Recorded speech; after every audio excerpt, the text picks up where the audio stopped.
Spring is supposed to feel fresh and fabulous, but for many, life can still feel a little full, right? With our brain juggling the to-do lists and the stress and those I'll do it later feelings, emotional clutter, it can build up so fast. So to help us clear it out is licensed marriage and family therapist supervisor and Thrive and Shine co-owner, Kathryn Thalken. She is here with easy, real-life ways to tidy up our mental space. Good morning. Good morning. We could all use this, I think. So why does emotional clutter tend to build up around this time of year? Yeah, so if you think about it, right, we're getting into spring, but we had the hustle and bustle of the holidays. We had January, which was the new year, then of course Valentine's Day, right? So a lot of times it's things that we've been putting off and putting off and putting off, and finally it's coming out. Yes, indeed. Okay, so what does emotional clutter actually look like? Yeah, so our brains have this fun way of holding on to unfinished tasks, right? It's a part of being human, is that when things are unfinished, we hold on to them, right? And so emotional clutter is one of those things that we hold on to. So it could be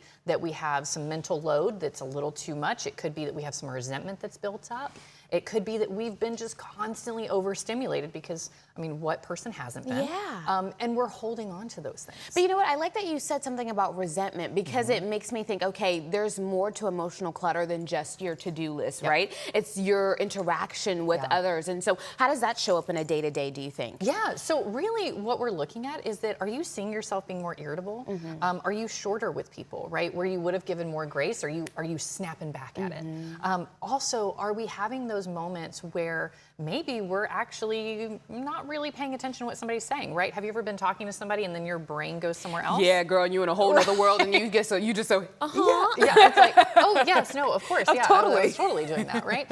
That's part of it, right? And so that's telling us that our brain is overloaded. Okay, so if we're constantly thinking and our brain is running a mile a minute and we're just not present is what it sounds like. You're not intentional about what's going on around you. And you say that people tend to avoid dealing with that. Why do you think that is, though? Well, I mean, who wants to deal with the bad, right? It's one of those things where it's a lot easier to just keep putting it off and putting it off and putting it off than to sit down and deal with it, right? Because that takes time and effort and energy. Also, sometimes people don't know how to deal with it. How do I do this? How do I process through this? What does this look like? And so it's one of those where a lot of times it's easier to just keep going in the moment until it all blows up. Exactly, but I think a lot of the times too, my mom always used to say to me, she was like, don't look at the forest, look at the trees, you know what I mean? And I think that's what a lot of us do, is that we look at the forest and all the things that we have to do, and it's just like... And it gets overwhelming. Like, girl, I'll just sit down, you know? I mean, it's just easier to say, forget it. But you say to reset, we need to name what's taking up space. So it loses power, right? The more that we actually say something and we put it out there and we say, hey, this is what's bothering me, this is what's going on, the less power it has, right? When we look at resentment, for instance, that's one of those where when you name what it is and you name what the resentment is and you do it in a kind way, right? Not a spicy way, but we do it in a kind way, it takes up way less space for us. Okay, so making sure that we're sharing our feelings and they're not just building up. You also say to close one open loop. I'm assuming that's maybe checking something off the to-do list. That's correct. So one of the things, right, they're like open loops in our brain, right? When we have those constant moments of, okay, this is something that is an open tab, basically. We need to close that, right? So whatever that looks like for you, if it's a resentment, let's let go of that resentment. Let's process through that resentment.